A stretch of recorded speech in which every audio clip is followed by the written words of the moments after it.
اعوذ باللہ من الشیطان الرجیم بسم اللہ الرحمن الرحیم۔ علی بھائی اگلا سوال ہے، بعض ملحدین کی جانب سے یہ دعویٰ کیا جاتا ہے کہ قرآن حکیم انتہائی کنفیوزڈ کتاب ہے، نعوذ باللہ من ذالک، اور عموماً ان کی جانب سے یہ اعتراض کیا جاتا ہے کہ شیطان کو تو سجدے کا حکم ہی نہ تھا، حکم تو صرف فرشتوں کو تھا، اور اگر شیطان بھی فرشتوں میں داخل ہے تو فرشتے تو ویسے ہی اللہ کے حکم کی نافرمانی نہیں کرتے، تو پھر شیطان کیسے بغاوت کر سکتا ہے؟ قرآن حکیم میں اس واضح تضاد کی کیا جسٹیفیکیشن دی جا سکتی ہے؟ دیکھیں، اس طرح کے کئی تضادات آپ کو بظاہر نظر آئیں گے، وہ تضادات نہیں ہوتے۔ میں نے پہلے بھی بتایا کہ قرآن ایک پوری ڈاکٹرن ہے، اس کو آپ دنیاوی ایک مثال سے سمجھیں۔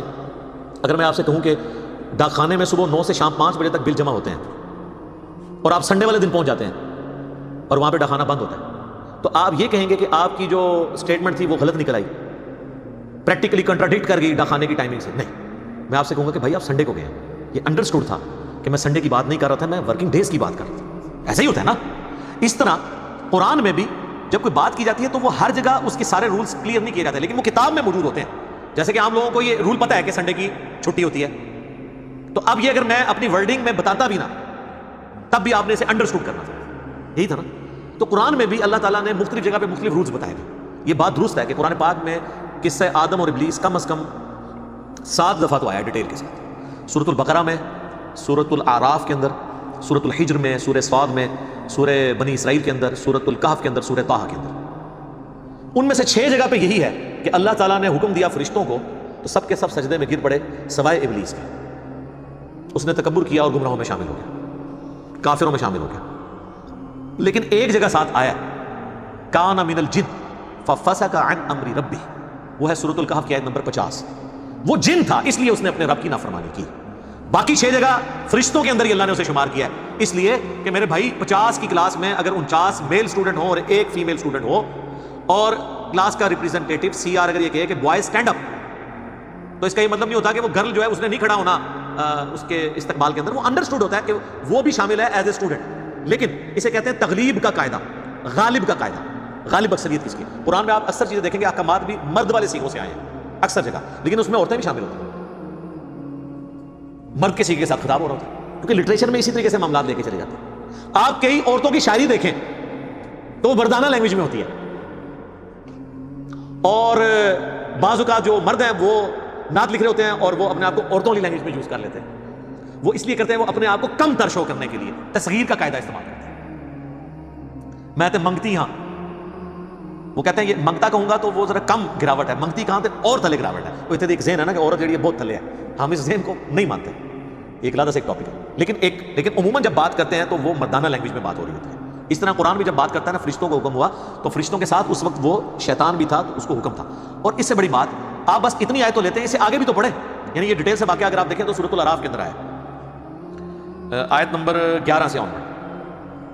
وَلَقَدْ خَلَقْنَاكُمْ ثُمَّ صَوَّرْنَاكُمْ ثُمَّ قُلْنَا لِلْمَلَائِكَةِ اسْجُدُوا لِآدَمَ، یعنی ہم نے تمہیں پیدا کیا، اس کے بعد تمہاری تصویر کشی کی، اس کے بعد ہم نے حکم دیا فرشتوں کو کہ آدم کو سجدہ کرو، فسجدوا، تو وہ سب کے سب سجدے میں گر پڑے، الا ابلیس، سوائے ابلیس کے۔ ابلیس کہتے ہیں حسد کرنے والا، جیلسی کرنے والا، لم یکم من الساجدین، وہ سجدہ والوں میں شامل نہ ہوا۔ اب یہاں آپ دوسرا مطلب بھی لے سکتے تھے کہ اسے حکم نہیں ہے، تو آگے دیکھیں نا آگے کیا الفاظ ہے۔ اللہ نے ادھر چھوڑا نہیں اسے، کہا قال ما منعک الا تسجد اذ امرتک، اے ابلیس تجھے کس چیز نے منع کیا کہ جب میں نے تجھے حکم دیا تھا سجدے کا تو تو نے سجدہ نہیں کیا؟ تو یہاں وہ جواب ہونا چاہیے تھا ملحدین والا کہ یا اللہ تو نے مجھے تو حکم نہیں دیا، تو نے تو فرشتوں کا ہے، میں تو جن ہوں۔ یہاں پہ یہی ہوتے ہیں نا یار، ویسے مولویوں سے تو شیطان بھی بہتر ہے اس حوالے سے۔ آپ مولویوں سے بات کریں نا، بات کرتے کرتے آپ کو لفظ غلط بول دینا، آئی نہیں، اگر آپ کہہ دینا کہ جی میں فلاں عالم کی بات نہیں، بیٹا عالم نہیں ہوتا، عالم ہوتا ہے۔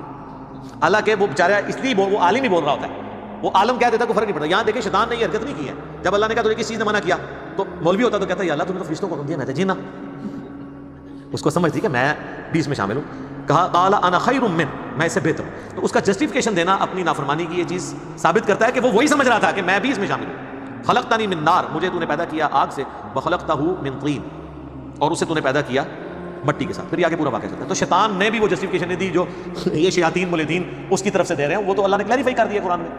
اب رہا کنٹراڈکشن کے قرآن میں آیا ہے مختلف جگہ کے اوپر کہ فرشتے جو ہیں وہ اللہ کے حکم کی نافرمانی نہیں کرتے، وہ وہی کرتے ہیں جو اللہ ان کو حکم دیتا ہے۔ تو پھر شیطان نے کیوں نافرمانی کی؟ تو یہ فرشتہ نہیں تھا، وہ سورۃ الکہف میں آ گیا، کان من الجن ففسق عن امر ربہ، وہ چونکہ جنوں میں سے تھا اس لیے اس نے اپنے رب کی نافرمانی کی۔ لہٰذا یہ دونوں سٹیٹمنٹس کو جوڑے تو اینڈ رزلٹ یہ ہے کہ قرآن میں کوئی کنٹراڈکشن نہیں ہے۔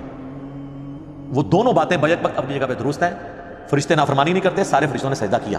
شیطان چونکہ جن تھا, اور دو ہی مخلوقات ہیں جنہیں اللہ نے آزادی دی ہے, جن اور انس. وما خلقت الجن والانس الا لیعبدون. جن اور انسانوں کو اللہ نے اختیار دیا ہے اور وہ اپنی مرضی ایگزیکیوٹ کرتے ہیں, فرشتے اپنی مرضی ایگزیکیوٹ کر ہی نہیں سکتے.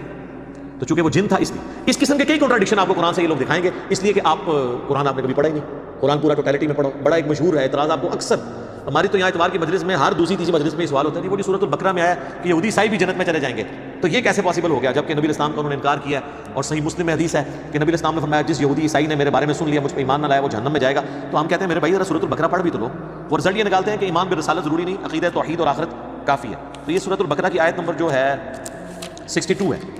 آپ یہ پڑھ کے تو دیکھیں تو آپ کو پتہ چل جائے گا کہ یہ تو بات اس طریقے سے ہے ہی نہیں جیسے آپ سمجھنے کی کوشش کر رہے ہیں, اور یہ پوری ڈاکٹرن آپ کو کلیئر کرنی ہوگی. ان الذین آمنوا والذین ہادوا, بے شک جو ایمان لے کر آئے اور جو یہودی ہیں, والنصارى اور جو نصرانی ہیں, والصابئین اور جو صابی ہیں. اس سے مراد ستارہ پرست نہیں ہے, یہ دین ابراہیمی کی ایک شکل تھی. من آمن باللہ, جو ایمان لے آئے اللہ پر, والیوم الآخر اور آخرت کے دن کے اوپر, وعمل صالحا اور نیک اعمال کر لے, فلہم اجرہم عند ربہم, تو اس کے رب کے پاس اس کے لیے اجر ہے. ولا خوف علیہم ولا ہم یحزنون, قیامت والے دن نہ اسے کوئی خوف ہوگا نہ کوئی غم. تو کہتے ہیں دیکھیں اس میں آیا کہ اللہ پر ایمان اور آخرت پہ ایمان کافی ہے, بس رسولوں پہ ایمان تو کہیں ذکر نہیں. سر مجھے یہ بتائیں کہ یہودی کون ہوتا ہے, جو اللہ اور آخرت کو مانے یا حضرت موسیٰ کو بھی مانے, موسیٰ علیہ السلام کو بھی مانے, تو ایمان برسالت تو اس میں شامل ہے. نصارہ کون ہوتے ہیں, جو حضرت عیسیٰ کو بھی مانے. صابی کون ہے, جو حضرت ابراہیم علیہ السلام کو بھی مانے. ایمان والے کون ہیں, جو محمد رسول اللہ کو بھی مانے, باقی پیغمبروں کو مانے. تو یہ ان الفاظ کے اندر موجود ہے, یہ انبیاء کے نسبتوں کی وجہ سے ان کے یہ نام ہے. تو ایمان برسالت تو اس میں موجود ہے. وہ کہتے ہیں یہ تو پھر اس کا تو مطلب یہ ہے کہ پھر آج کی ڈیٹ میں بھی کوئی یہودی عیسائی ہے وہ چلا جائے گا جی اس صورت میں جائے گا جب نبی اسلام پہ ایمان لیا. وہ کہتے ہیں یہ تو اس میں نہیں لکھا. تو سر اس میں نہیں لکھا, لیکن یہ بات جہاں سے 5ویں رکوع سے سٹارٹ ہوئی ہے وہاں تو پہلی بات ہی ایمان برسالت کی ہوئی ہے. ایمان برسالت کو اللہ نے ایمان باللہ اور ایمان بالیوم الآخرہ سے پہلے ذکر کر دیا, اس کو پرائورٹی دی ہے. اور وہ یہ جہاں پہ بنی اسرائیل کے اوپر مقدمہ قائم کیا اللہ نے سٹارٹ ہی میں, وہیں پہ اللہ تعالیٰ نے اس بات کا ذکر کر دیا. وآمنوا بما انزلت مصدقا لما معکم, یہ آیت نمبر 41 یعنی 20 آیات پیچھے. ایمان لاؤ اس پر جو ہم نے تمہارے ساتھ اس وقت نازل کیا ہے, معکم, ولا تکونوا اول کافر بہ, اور اس قرآن کے اول منکر اور نبی اسلام کے اول منکر تم تو نہ بنو یہودیوں. ولا تشتروا بآیاتی ثمنا قلیلا, اور چند ٹکوں کے عوض, دنیا کی منفعت کے عوض میری آیات کو مت بیچ دو. وإیایا فتقون, اور مجھے سے ڈرو. اللہ تعالیٰ ہمارا یہودیوں تمہاری کتابوں میں تو حضور کی پریڈکشن موجود تھی, تم تو پہلے کافر نہ بنو. تو ایمان برسالت پہلے آ گیا, تو انڈرسٹوڈ ہے, جس طرح سنڈے کی چھٹی انڈرسٹوڈ. اس سے بھی بڑھ کے چھٹا پارا جو سٹارٹ ہوتا ہے سورۃ النساء, اس میں تو اللہ تعالیٰ نے واضح کر دیا جو ایک نبی کا بھی انکار کر دے وہ پکا کافر ہے, ٹھیک ہے, چاہے وہ اللہ کو مانتا بھی ہو. تو قرآن کی یہ آیت نہیں آپ نے لینی ہے, وہ ٹوٹیلٹی میں بتا دے گا. ان الذین یکفرون باللہ, جو لوگ بے شک کفر کرتے ہیں اللہ کے ساتھ, ورسولہ, اس کے رسولوں کے ساتھ, ویریدون, اور وہ یہ چاہتے ہیں, ان یفرقوا بین اللہ ورسولہ, کہ ایمان لانے میں اللہ اور اس کے رسولوں میں فرق کرنا. ویقولون, اور وہ کہتے ہیں, نؤمن ببعض, ہم بعض پہ تو ایمان لائیں گے, ونکفر ببعض, اور بعض کو چھوڑ دیں گے, ان کا کفر کریں گے. ویریدون ان یتخذوا بین ذلک سبیلا, اور وہ درمیان کا راستہ نکالنے کی کوشش کرتے ہیں. یہودی کہتے ہیں ہم سارے بنی اسرائیل کے پیغمبروں کو مانتے ہیں سوائے عیسیٰ ابن مریم کے اور محمد رسول اللہ کے صلی اللہ علیہ وسلم. عیسائی کہتے ہیں ہم سارے پیغمبروں کو مانتے ہیں انکلوڈنگ حضرت عیسیٰ ابن مریم, سوائے محمد رسول اللہ کے. تو اللہ نے فرمایا جس نے یہ اپنی مرضی کی نا, چاہے وہ اللہ پہ ایمان بھی لاتا ہوا, اولئک هم الکافرون حقا, ایسے لوگ کٹر کافر ہیں. وَأَعْتَدْنَا لِلْكَافِرِينَ عَذَابًا مُهِينًا, اور ایسے کافروں کے لیے ذلیل و خوار کر دینے والا عذاب ہے. تو سورۃ النساء یہ بتا رہی ہے کہ کوئی اللہ کو مان بھی لے, رسولوں کو بھی مان لے, کسی ایک رسول کا بھی انکار کر دے, وہ کافر ہو جائے گا. اب وہ آیت پڑھیں کہ بے شک جو ایمان لائے, چاہے وہ یہودی ہوئے یا نصرانی ہوئے یا صابی ہوئے, جو اللہ پر اور یوم آخرت پہ ایمان لے آئے, ان کو کوئی خوف اور غم نہیں ہوگا. مراد یہ کہ وہ انبیاء کو بھی مانتے ہیں, ٹھیک ہے. تب اچھا اگلی پھکی ہے کہ اس میں تو پھر کئی اور چیزیں ہیں جن کا ذکر نہیں ہے. فرشتوں پہ ایمان, حالانکہ پورا قرآن فرشتوں پہ ایمان کی بھی بات کر رہا ہے, وہ تو اس میں ذکر کوئی نہیں ہے. تو کیا فرشتوں کا کفر کرنے والا بچ جائے گا؟ تو سر سورۃ البقرہ میں آیا کہ جو حضرت جبرائیل کے ساتھ دشمنی کرتا ہے نا, اللہ کی اس کے ساتھ دشمنی ہے. ایک فرشتے کا بھی کوئی انکار کرتا ہے وہ بھی کافر ہے, کتابوں کا انکار کرتا ہے وہ بھی کافر ہے. تو ہمیں تو یہ بتایا گیا لا نفرق بین احد من رسلی, ہم ایمان لانے میں کسی رسول میں فرق نہیں کرتے. تو قرآن کے اوپر جتنے بھی اس طرح کے ٹیکنیکل اعتراضات ہوتے ہیں وہ اس لیے کہ سر آپ نے قرآن پورا پڑھا نہیں ہوتا. مجھے پتہ ہے اس قسم کی ویڈیوز آتی ہیں, پھر لوگ ہمیں کہتے ہیں جی ملحدین کے اوپر ویڈیوز ریکارڈ کریں. سر ملحدین کے اوپر ہم ویڈیوز آلریڈی, میری ایک ویڈیو ریکارڈ ہے ایتھیسٹ اور نان مسلم کے کوسچنس, انگلش سب ٹائٹل کے ساتھ ہے, 40 منٹ کی پوری ڈاکٹرن کلیئر کی ہے. ہمارا ان سے بنیادی اختلاف ہے خدا کے وجود پہ. جو شخص خدا کے وجود کو نہیں مانتا وہ ہزار اعتراض بھی کرے, اسلام کے اوپر ہم نے جواب نہیں دینا, کیونکہ ہم ان جوابوں کو دے بھی دیں تب بھی آپ کا میرا اختلاف ختم نہیں ہوگا جب تک آپ اللہ کے وجود کا اقراری نہ ہو. جس طرح قادیانی ہمارا ہر مسئلہ مان لیں, ختم نبوت میں ہماری بات نہ مانے تو ہمیں اس سے کوئی انٹرسٹ نہیں ہے. پہلے ختم نبوت ڈسکس ہوگی, اس کے بعد کوئی رزلٹ نکلے گا تو آگے چلے گا. اسی طریقے سے پہلے المحنت ڈسکس ہوگی, اس کے بعد پھر فقہی مسائل اور باقی چھوٹی چھوٹی مسائلیاں ڈسکس ہوں گی, اختلافیاں ڈسکس ہوں گی. جب بڑا اختلاف ہی سیٹل نہیں ہو رہا تو چھوٹے اختلاف کے اوپر تو ٹائم ضائع کرنے والی بات ہے. اور یہ اصول ہوتا ہے. ایک بندہ ہے جسے نزلہ زکام بھی ہے اور پیرلل میں کینسر ہے پہلی سٹیج کا, آپ اس کے نزلہ زکام کا علاج کرائیں گے یا کینسر کا؟ اس لیے کہ وہ دوسری سٹیج میں نہ چلا جائے. تو عقیدے کا کینسر ہو جسے, اسے رفع الیدین کرنے یا نہ کرنے کا نزلہ زکام, آمین اونچی کہنے یا آہستہ کہنے کا نزلہ زکام, اس کے اوپر ڈسکشن کرنی چاہیے نہیں. جب عقیدے کا اختلاف ہے تو باقی چیزیں چھوٹی ہیں. تو یہ ہم ساتھ ساتھ تھوڑے معاملات کو کلیئر بھی کر دیتے ہیں تاکہ آپ کو ان معاملات میں آسانی ہو جائے. ٹھیک ہو گیا جی.